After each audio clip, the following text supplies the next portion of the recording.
세계가 트럼프와 젤렌스키의 만남을 기다리는 동안 푸틴은 최종 발언을 내놨습니다. 현재 점령하고 있는 영토에서 우크라이나 군부대를 철수시키는 것에 대한 우리의 관심은 사실상 제로로 줄었습니다. 그리고 직후 그는 키이우의 죽음의 비를 퍼부었습니다. 12월 29일 밤 600기 이상의 드론과 미사일이 민간 건물을 타격했으며 인프라 시설과 발전소도 공격받았습니다. 키이우의 사이렌은 17시간 동안 멈추지 않았습니다. 사람들은 지하철로 대피했고 에너지 노동자들은 전력망을 유지하기 위해 목숨을 걸었습니다. 푸틴의 메시지는 분명했습니다. 항복하든지 얼어붙든지. 그러나 우크라이나의 보복 공격은 즉각적이었습니다. 우크라이나 무인 시스템 부대 소속의 류티 및 차세대 제트 추진 드론 편대가 러시아 영공을 돌파해 본토로 진입했습니다. 공격의 첫 번째이자 가장 눈에 띄는 부분은 모스크바의 영공을 마비시킨 엄호 계획이었습니다. 수도에 접근하는 우크라이나 드론을 감지하자마자 러시아 항공당국은 브누코보, 셰레메티예보와 같은 국제공항의 항공편 운항을 전면 중단했습니다. 상공을 맴돌던 비행기들은 연료가 바닥났습니다. 69편의 항공편이 다른 도시로 우회했고 300편 이상이 취소되었습니다.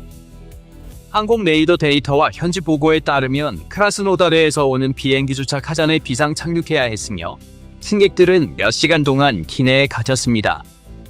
공격의 범위는 모스크바에만 국한되지 않았습니다. 오픈소스 정보 분석 결과 칼루가, 야로슬라블, 볼고그라드 공항도 동시에 항공편 운항이 중단된 것으로 확인되었습니다. 수천 명의 러시아 시민들이 터미널에서 밤을 보내며 전쟁의 차가운 현실을 직접 체험했습니다. 공격의 두 번째이자 기술적으로 더 파괴적인 단계는 모스크바에서 남동쪽으로 700km 떨어진 사마라 지역에서 발생했습니다. 표적은 러시아군에 연료를 공급하는 거대한 시질한 정유 공장이었습니다. 우크라이나 정부부는 이 공격에서 외과 수슈과 같은 정밀함을 보여주었습니다. 드론은 정유 공장의 일반 저장 탱크가 아니라 원유를 휘발유와 경유로 전환하는 핵심적인 LABTO 상압 증유 장치를 겨냥했습니다. 이 장치는 정유 공장의 심장 부위입니다. 이것이 멈추면 나머지 시설은 금속 더미에 불과하게 됩니다. 지역 주민들이 촬영한 영상에는 정유 공장 지역에서 치솟는 불길과 연이은 폭발이 담겨 있어 모든 것이 통제되고 있다는 러시아 공식 성명을 무의미하게 만들었습니다. 이 작전의 기술적 성공은 우크라이나의 종신 타격 능력이 도달한 수준을 보여줍니다. 우크라이나 무인 시스템 센터는 이제 개별 타격이 아니라 방공 시스템을 포화시키고 눈멀게 하는 수험 전술을 사용하고 있습니다. S-400과 판치르 포대는 동시에 도착하는 수백 개의 표적에 대응하기에 역부족이고 이 드론들을 러시아 내륙 지역으로 성공적으로 침투하고 있습니다. 우크라이나의 국내산 류티 카미카제 드론은 겨울철 눈과 바람에도 불구하고 목표물을 어김없이 타격하여 전쟁에서의 기술적 우위에 대한 러시아의 주장을 무너뜨렸습니다. 찌질한의 화재를 진압하기 위해 현장에 파견된 10대의 소방차와 구급차 행렬은 피해가 단순한 파편 낙하가 아니라 정유 공장의 생산 능력에 대한 직접적인 타격임을 증명합니다. 모스크바 상공의 공중전과 시제란의 화재는 단순한 군사 통계가 아니라 러시아의 사회 및 물류 구조에 깊은 균열을 일으키는 도미노 효과의 시작입니다. 모스크바 공항 폐쇄로 시작된 혼란은 그날 밤 수백만 명의 러시아 시민들에게 전쟁이 텔레비전 속 작전이라는 환상을 깨뜨렸습니다. 셰레메티예보와 브누코보 터미널에서 여행 가방 위에서 잠을 자며 운항 정보판의 취소 표시를 무기력하게 바라보던 수천 명의 사람들은 크렘린의 안전 보장이 무너지는 것을 목격했습니다. 러시아의 쇼케이스 도시인 수도에서 영공 폐쇄와 다른 도시로의 비행기 우회는 국가 권력의 무력함을 가장 가시적으로 드러낸 순간이었습니다. 승객들이 3.5시간 동안 비행기 안에 갇히고 터미널에서 물이 배급되던 공황 상태의 순간들은 모스크바가 더 이상 안전한 피난처가 아님을 전 세계에 알렸습니다. 이 상황을 러시아와 계속 거래하는 중국, 인도와 같은 국가들의 물류 비용과 보험료를 천문학적인 수준으로 끌어올리고 있습니다. 화물기가 모스크바에 착륙할 수 없다는 것은 러시아 경제와 외부 세계 사이의 마지막 연결고리가 끊어지고 있음을 의미합니다. 이러한 민간의 혼란을 넘어 공격으로 인한 물류상의 파괴는 훨씬 더 은밀하고 장기적입니다. 시즈란 정유 공장 공격을 러시아군의 혈관으로 흐르는 생명줄을 끊기 위한 전략적 압박입니다. 연료는 현대전의 산소이기 때문에 이미 물류난을 겪고 있는 러시아군에게는 악몽과도 같습니다. 우크라이나는 최전선에서 탱크를 공격하는 대신 그 탱크의 동력을 공급하는 연료를 원천에서 고갈시킴으로써 러시아의 공격 능력을 옥죄고 있습니다. 정유 공장을 수리하는 데는 몇 달이 걸릴 수 있으며 그 기간 동안 러시아는 부족한 연료를 다른 지역에서 운송해야 하므로 물류망에 더 큰 부담을 주게 될 것입니다. 인간 경제에 미치는 영향은 주유소 대란으로 나타날 것입니다. 사마라, 사라토프, 펜자 지역의 연료를 공급하는 이 시설의 가동 중단은 지역적인 연료 부족, 가격 급등, 그리고 농업 생산의 차질을 야기할 것입니다. 한겨울에 난방비와 교통비가 인상되면 러시아 국민들에게는 냉장고와 텔레비전의 싸움에서 냉장고가 이기는 결과로 이어질 것입니다. 러시아 시민들이 국영 TV에서 우크라이나 군대가 붕괴하고 있다는 뉴스를 보고 주유소에서 연료 없음 표지판을 마주하게 되면 정권의 거짓말은 산산조각 날 것입니다.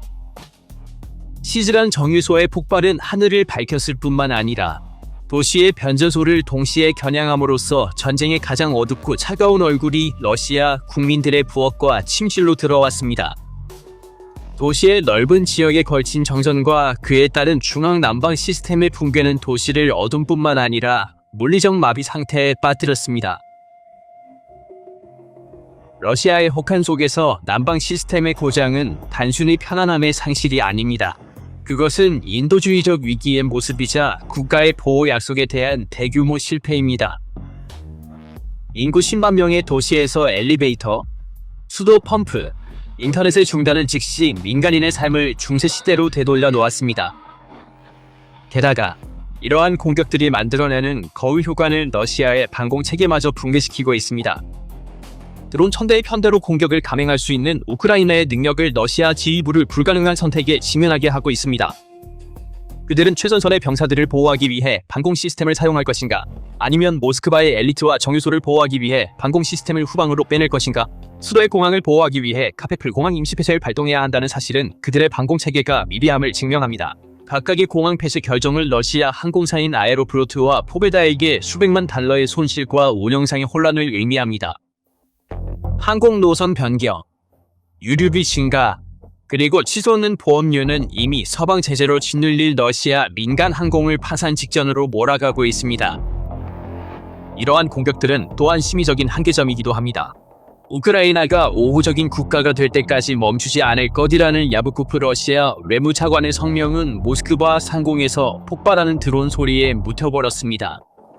러시아 국민들은 이제 텔레비전에서 나오는 지도자들의 승리 약속과 창밖에 불타는 하늘 사이에 간극을 명확히 보고 있습니다. 한밤중에 6차례의 폭발로 잠에서 깬 시즈란 시민들이 겪은 공포는 크렘린의 검열벽을 뚫는 가장 강력한 메시지입니다. 전쟁을 러시아의 본토, 산업, 그리고 일상생활로 끌어들임으로써 우크라이나는 푸틴의 안정 약속을 산산조각 냈습니다. 이 모든 전술적 타격과 혼란을 종합해보면 드러나는 큰 그림은 블라디미르 푸틴의 깊은 전략적 공격과 그의 외교적 타이밍의 숙달을 보여줍니다. 이러한 공격들은 트럼프와 젤렌스키 사이의 중요한 회담 직전에 일어났으며 이는 우연이 아니었습니다. 푸틴은 회담 전에 우크라이나를 폭격하여 전장에서 물러서지 않을 것이라는 메시지를 보내고 힘을 가진 채로 협상 테이블에 앉기를 원했습니다. 외무부와 푸틴 자신은 우크라이나 영토에서 철수하는 것에 대한 관심이 거의 없다고 말하며 뻔뻔한 최후 통첩을 발표했고, 이는 사실상 서방의 평화 제안에 대한 문을 닫는 것이었습니다. 그러나 모스크바와 그 에너지 기반 시설에 대한 우크라이나의 갑작스럽고 파괴적인 공격은 전 세계 앞에서 푸틴의 허세를 무너뜨렸습니다. 이 공격으로 우크라이나는 트럼프 행정부와 세계에 다음과 같은 메시지를 보냈습니다. 우리는 단지 저항하는 것이 아닙니다. 우리는 러시아의 생명선을 끊고 전쟁을 모스크바로 가져갈 능력이 있습니다. 젤렌스키의 러시아는 자국의 침략에 대한 결과를 느껴야 한다는 성명은 모스크바 공항의 공황 상태를 보여주는 장면들로 구체화되었습니다. 이것은 외교적 협상 게임에서 가장 강력한 카드입니다. 러시아의 무적 신화와 끝없는 자원은 불타는 시즈란 정유소와 함께 무너졌습니다. 크렘린이 자국 수도의 항공교통조차 안전하게 관리하지 못한다면 어떻게 우크라이나의 안보 조건을 지시할 수 있겠습니까? 이 상황은 외교 무대에서 러시아의 초강대국 주장을 우스꽝스럽게 만드는 약점에 노출입니다. 게다가 이러한 사건들은 후방 전선의 붕괴라는 주제를 새로운 차원으로 끌어올립니다. 푸틴과 러시아 국민 간의 암묵적인 사회 계약은 나에게 복종하면 전쟁에서 벗어난 안정을 제공하겠다는 약속에 기반을 두고 있었습니다. 그러나 모스크바에서 시행된 카페풀 공항 임시 폐쇄과 에너지 차단은 이 계약을 파기했습니다. 러시아의 방공교리는 국경을 보호하는 데 기반을 두었지만 이제는 적의 드론이 수도 상공을 날아다니고 있습니다. 이것은 러시아 군대와 국가의 근본적인 존재 이유의 의문을 제기하는 안보 위기입니다. 수천 대의 드론은 시간 문제일 뿐이라는 우크라이나 무인체계 센터의 성명을 러시아의 미래가 얼마나 어두울지를 예고하는 것입니다.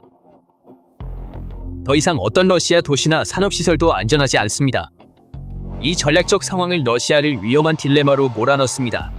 그들은 경제를 유지하기 위해 석유 수출이 필요하지만 정유소를 보호할 수 없습니다. 그들은 위신을 유지하기 위해 모스크바를 안전하게 지켜야 하지만 그들의 방공 시스템은 미비합니다. 푸틴은 우크라이나를 굴복시키려 하지만 그는 자신의 나라를 무방비 상태의 표적으로 만들었습니다.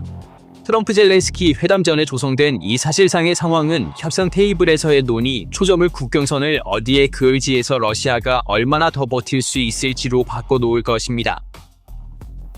우크라이나의 전략은 명확합니다. 외교적으로 러시아를 고립시키고 군사적으로 그 눈을 멀게 하며 경제적으로 괴멸시키는 것입니다.